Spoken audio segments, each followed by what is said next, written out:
इस मूवी का स्टार्ट होता है और स्टार्ट में हमें एक नोटबुक दिखाई जाती है। तभी हमें पीछे से आवाज आती है कि जिसका नाम भी इस नोटबुक पर लिखा जाएगा उसकी डेथ हो जाएगी। इसके बाद हमें एक डॉक्टर को दिखाया जाता है जिसके घर के बाहर यही नोटबुक पड़ी होती है। उस पर यही लिखा हुआ था कि इस पर जिसका भी नाम लिखेंगे उसकी डेथ हो जाएगी। यही डॉक्टर एक पेशेंट के चेकअप के लिए जाता है। वो पेशेंट डॉक्टर से कहता है कि मैं मरना चाहता हूँ, मैं बहुत ज्यादा तकलीफ में हूँ, कुछ ऐसा करें कि मैं मर जाऊँ। अब ये डॉक्टर उस नोटबुक पे उस पेशेंट का नाम लिख देता है और देखते ही देखते उस पेशेंट की डेथ हो जाती है। अब इस डॉक्टर को उस नोटबुक के बारे में और भी बातें पता चलती हैं। वो ये था कि जिसका नाम भी हम इस नोटबुक पे लिखेंगे उसका नाम रियल होना चाहिए और जिसका भी नाम हम इस नोटबुक पर लिख रहे हैं उसकी शक्ल हमारे जहन में होनी चाहिए और साथ ही साथ हमने उसे देखा भी हो। इसके अलावा हमें ये भी बताया जाता है कि इस नोटबुक के होल्डर्स कुछ ऐसे होते हैं जिनके पास शिंगमी आइज होती हैं। ऐसी आंखों वाले लोग जिस इंसान को भी देखते हैं उस इंसान के सर पर उसका लिखा हुआ नाम उनको नजर आता है और जब वो नाम अपनी नोटबुक पर लिखते हैं यानी कि डेथ नोटबुक पर, तो उन लोगों की डेथ हो जाएगी।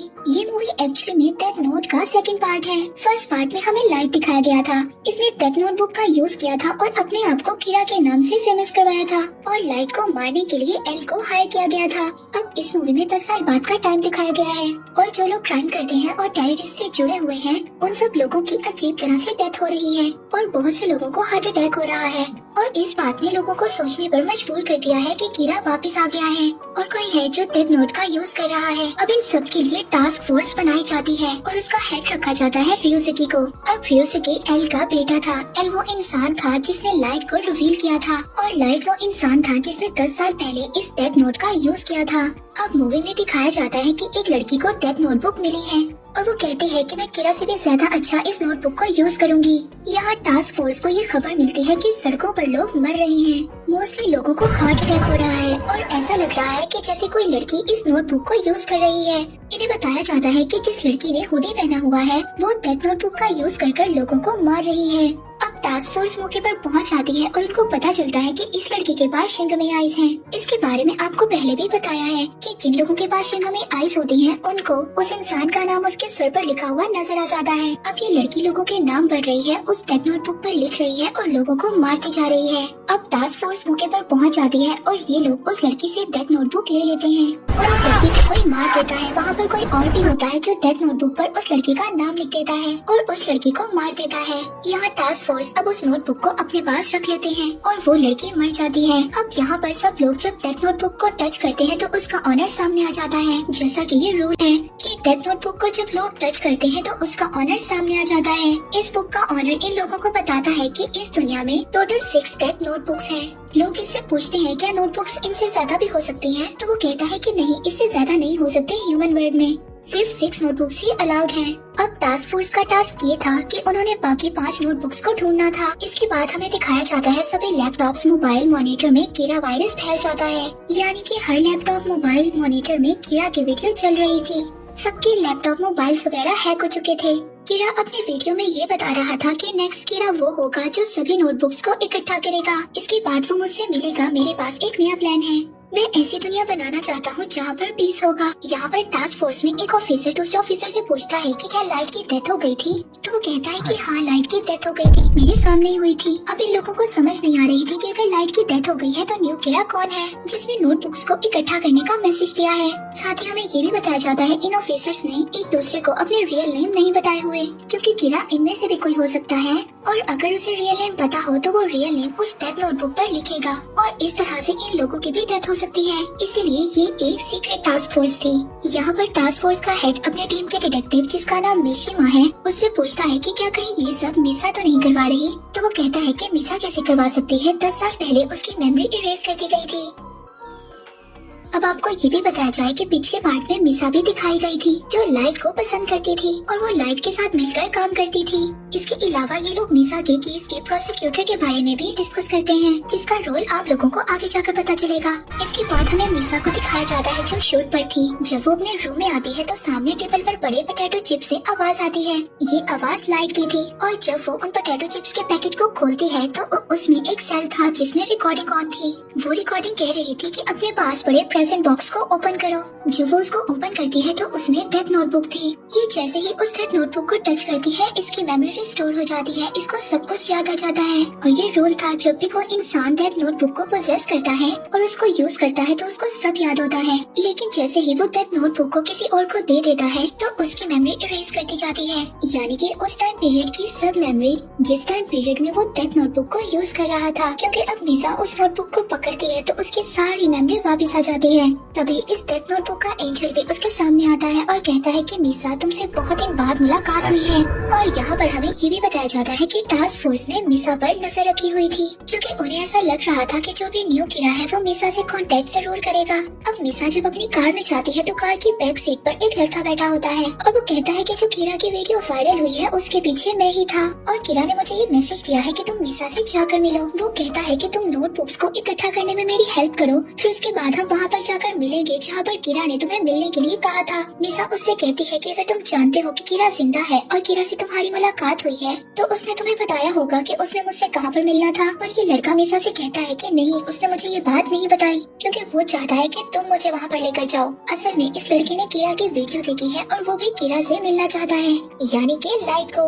अब मिसा इसकी हेल्प करने से इनकार कर देती है। इसके बाद ही लड़का यहाँ से चला जाता है। अब टास्क फोर्स ने कैमरे तो लगाए हुए थे, ये लड़का काफी ज्यादा चालाक, इस लड़के ने कैमरे को हैक कर लिया था, इसीलिए टास्क फोर्स के लोगों को ये बात पता नहीं चलती कोई भी मिसा से मिला है या नहीं। इसके बाद हमें कुछ लेडीज को दिखाया जाता है जिनमें से एक लेडी किरा को सपोर्ट कर रही होती है और उसकी डेथ हो जाती है। और भी बहुत से लोग जो किरा को सपोर्ट कर रहे होते हैं उनकी डेथ हो जाती है। अब ये टोटल 5 नोटबुक्स हैं। इनमें से एक नोटबुक ऐसे इंसान के पास है जो किरा को सपोर्ट नहीं करता और वो उन लोगों को मार रहा है जो किरा को सपोर्ट करता है। तभी हमें उस आदमी को भी दिखाया जाता है जो लोगों को नेट से सर्च कर रहा है, जो किरा के ओपन सपोर्टर्स हैं, और वो नोटबुक पर उनकी नेम लिख रहा है ताकि वो मर जाएं। तभी उनके पास वही आदमी जो मिसा से मिलने गया था किरा का मैसेंजर बनकर आता है। वो इसे हिप्नोटाइज कर देता है, इससे नोटबुक भी ले लेता है और इसको मार भी देता है। बाकी 3 लोग जिनके पास नोटबुक्स थी उन लोगों से मैंने नोटबुक्स ले ली हैं और उनमें से ये एक है। सब कुछ इस लड़के ने करवाया था जो मिसा से मिलने गया था और इसका नाम शीन है। वो किरा से मिलना चाहता है और किरा का ये मैसेज है कि जो भी मुझसे मिलना चाहता है वो सभी नोटबुक्स को इकट्ठा करे। इसीलिए वो अपनी हैकिंग एबिलिटीज को यूज करता है और उन लोगों को ट्रेस करता है जिनके पास डेथ नोटबुक्स हैं। उन लोगों को मार देता है और उनसे नोटबुक ले लेता है ताकि उन नोटबुक्स को इकट्ठा करके वो किरा से मिल सके। अब ये इंसान कंप्यूटर में एक वायरस छोड़ता है जिसमें वो कह रहा होता है कि टास्क फोर्स का हेड अपना नेम और अपना फेस रिवील कर दे, अदरवाइज मैं लोगों को मारता जाऊंगा। यहाँ टास्क फोर्स का हेड रिस्पॉन्ड में एक वीडियो चलाता है, यानी कि वो उसे इनवाइट करता है एक वेबसाइट पे। ऐसा वो इसलिए करता है ताकि वो इस इंसान की लोकेशन को ट्रेस कर सके। इन दोनों की वेबसाइट पर बात होती है और टास्क फोर्स के लोग इसकी लोकेशन को ट्रेस कर वहाँ पर पहुँच भी जाते हैं, मगर वो इंसान इनके वहाँ पर पहुँचने से पहले वहाँ से भाग जाता है और वहाँ पर एक डेथ नोटबुक भी छोड़ देता है। उस डेथ नोटबुक में इनमें से एक इन्वेस्टिगेटर की डेथ का लिखा होता है। वो स्माइल करेगा और खुद को शूट कर देगा और ऐसा ही होता है। इसके बाद गवर्नमेंट टास्क फोर्स को डिसॉल्व कर देती है कि उनसे ये काम नहीं होगा और उन लोगों ने इन्वेस्टिगेशन ठीक तरीके से नहीं की। मगर मिशिमा की फ्रेंड की डेथ हुई थी और वो इस फैसले पर राजी नहीं होता और वो अपनी इन्वेस्टिगेशन जारी रखता है। अब इस इन्वेस्टिगेशन में उसे रियुजुकी की वीडियो से पता चलता है, यानी कि टास्क फोर्स के हेड की वीडियो से, कि लास्ट डेथ नोटबुक उसी के पास है। अब वो उसके घर पहुंच जाता है और वहाँ पर उसको एक क्रिएचर भी मिलती है जो कि रियुजुकी के घर में रहती है और साथ ही साथ उसे ये भी पता चलता है कि रियुजुकी के पास लास्ट डेथ नोटबुक है, जबकि रियुजुकी उससे कहता है कि मैंने इसे कभी यूज नहीं किया। वो कहता है कि एल ने मुझे ये नोटबुक दी थी और मुझे कहा था कि इस नोटबुक को कभी भी यूज नहीं करना और ना ही मैंने कभी ये नोटबुक यूज की। रियुजुकी उसे कहता है कि अगर मैं तुम्हें मारना चाहूँ तो इस क्रिएचर के जरिए मैं तुम्हें मार भी सकता हूँ, लेकिन मैं तुम्हें नहीं मारूंगा। अब मिशिमा उस पर ट्रस्ट करता है और वहाँ से निकल आता है। अब इन लोगों को ये नहीं पता असल में न्यू किरा कौन है। इसके बाद मिशिमा को अरेस्ट कर लिया जाता है लाइट के बेटे के केस में, क्योंकि मिशिमा को ये टास्क दिया गया था कि वो लाइट के बेटे को और साथ ही प्रोसिक्यूटर को ढूंढेगा, मगर वो नहीं ढूंढ पाया, इसलिए मिशिमा को अरेस्ट कर लिया गया था कि वो भी शायद किरा से मिला हुआ है। अब जब मिशिमा को अरेस्ट कर लिया जाता है तो वहाँ पर टास्क फोर्स का हेड उसको छुड़वाने के लिए आ जाता है और कहता है कि हम दोनों मिलकर न्यू किरा को ढूंढेंगे। अब ये दोनों मिलकर प्लान बनाते हैं और दोबारा से उस लड़के से मिलकर कांटेक्ट करते हैं जिससे पहले वेबसाइट पर कांटेक्ट हुआ था। उसकी लोकेशन भी ट्रेस की, मगर वो भाग गया। ये उससे कहते हैं कि हमारे पास डेथ नोटबुक्स हैं, हम वो तुम्हें देंगे और उससे आर्ट सेंटर पर मिलने का डिसाइड भी कर लेते हैं। अब वो भी मान जाता है कि वो इन लोगों से डेथ नोटबुक ले लेगा और साथ ही रियुजुकी से भी कहता है कि तुम अपने फेस को मेरे सामने रिवील करोगे। और साथ ही वो मिसा की हेल्प भी मांगता है जिसके पास शिंगमी आइज है। अब प्लान के मुताबिक ryusuke सेंटर में पहुंच जाता है जहां पर उस लड़के को भी पहुंचना था। मिशिमा ने दूसरी चीजों पर भी नजर रखी हुई थी और इनके कुछ टीम मेंबर्स भी इनके साथ थे, मगर तभी वो इंसान जिससे इन लोगों ने मिलने जाना था वो सिग्नल्स को जैम कर देता है। तभी वहाँ पर मिसा भी आ जाती है जो इनके 3 टीम मेंबर्स को मार भी देती है और साथ ही साथ इनके टास्क फोर्स के हेड को भी मार देती है। इसके बाद वो उस लड़के से जाकर मिलती है जिसने इन लोगों से मिलने का कॉन्ट्रैक्ट बनाया हुआ था और उसको कहती है कि तुमने मुझे कहा था लाइट जिंदा है। मैंने उसकी तस्वीर को अपनी शिंगमा आई से देखा है जिससे मुझे पता चला है कि वो मर चुका है। और ये वीडियो जो कीरा की रिवील हुई है यानी कि लाइट की, वो किसी और की है। इसके अलावा वो उसे माउंटेन पर एक होटल में जाने का भी कहती है जो बात ryusuke सुन लेता है और अपने बाकी टीम मेंबर्स को भी वहाँ पर पहुँचने का कह देता है।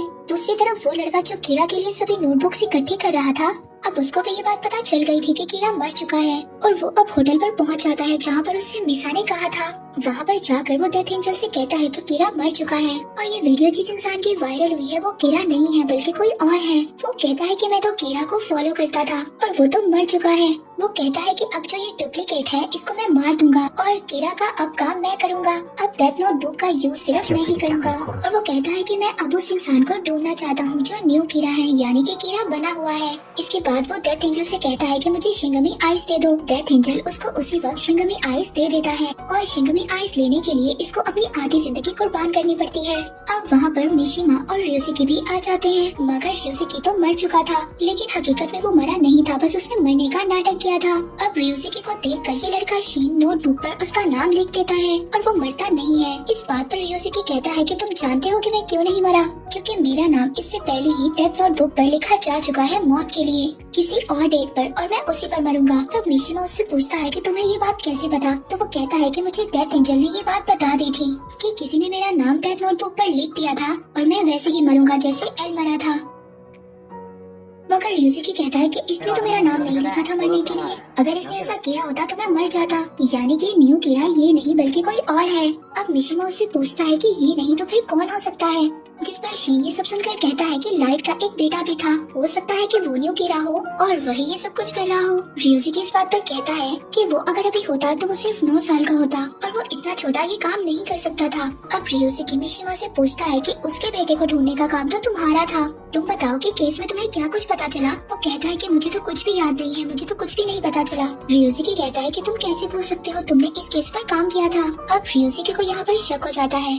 वो कहता है कि एक इंसान अपनी मेमोरी तभी भूल सकता है जब वो डेथ नोटबुक को किसी और को दे देता है, यानी कि तुम ही न्यू कीरा हो और तुम्ही ने डेथ नोटबुक का यूज किया था। अब मिशिमा इस बात पर परेशान हो जाता है और कहता है कि मैंने नहीं किया। अब ryusuke कहता है कि इस डेथ नोटबुक को दोबारा टच करो जिससे तुम्हारी मेमोरीज वापस आ जाएंगी। अब मिशिमा उस डेथ नोटबुक को टच करता है और उसकी सारी मेमोरी वापस आ जाती है, जिससे ये बात हमें पता चलती है कि लाइट के बेटे को प्रोसिक्यूटर ने मार दिया था डेथ नोटबुक पर उसका नाम लिखकर। और मिशिमा भी वहाँ पर पहुँच गया था और जब उसने ये देखा कि मिशिमा को ये सब बातें पता चल चुकी हैं, तो वो मिशिमा का नाम भी डेथ नोटबुक पर लिखने वाला था, मगर तभी मिशिमा ने उसको गन से फायर कर दिया था और इसके बाद ये नोटबुक मिशिमा के पास आ गई थी। तभी उसे कीरा का मैसेज भी मिला था जो उसने अपने बेटे के लिए छोड़ा था, जिसमें उसने ये कहा था कि जब तक तुम्हें ये मैसेज मिलेगा तब तक मैं मर चुका हूँगा और मेरे बाद तुम इस काम को आगे बढ़ाओगे।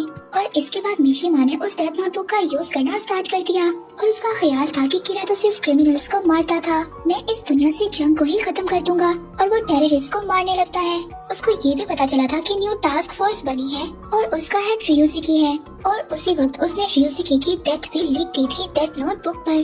ryusuke की डेथ मिशिमा ने ही लिखी थी और डेथ लिखने के बाद उसने वो बुक एंजल को दे दी थी और इसके बाद उसकी मेमोरी इरेज हो गई थी और साथ ही साथ उसने कीरा की वीडियो को भी एडिट किया था। कीरा वीडियो में ये कह रहा था कि जब तक आप लोगों को ये मेरी वीडियो मिलेगी मेरी डेथ हो गई होगी, मगर उसने वीडियो को एडिट किया और उसमें ये लिखा कि मैं जिंदा हूँ और उसके बाद उस वीडियो को वायरल करने का डेथ एंजल को कह दिया और साथ ही नोटबुक को भी डिस्पोजेस कर दिया, यानी कि वापस कर दी और उसकी मेमोरी इरेज हो गई। अब प्रेजेंट में आते हैं जहाँ पर सबको ये बात पता चल गई थी कि मिशिमा ही न्यू कीरा है। अब यहाँ पर ये बातें चली रही होती हैं, तभी वहाँ पर पुलिस आ जाती है शीन उनसे बचने की कोशिश करता है मगर इन सब में शीन की डेथ हो जाती है। वो मरने से पहले सभी डेथ नोटबुक्स मिशिमा को दे देता है। अब मिशिमा और रियोशिकी एक सबवे से भागने की कोशिश करते हैं। वहाँ पर एक टास्क फोर्स की मेंबर भी आ जाती है और वो मिशिमा को मारने की कोशिश करती है, मगर जब उसको पता चलता है कि मिशिमा कीड़ा है, पर तभी रियोशिकी के घर में जो क्रिएचर रहती थी वो मिशिमा को आकर बचा लेती है। अब उसे किसी को मारना अलाउ नहीं था, लेकिन उसने एक लड़की की जान ली थी,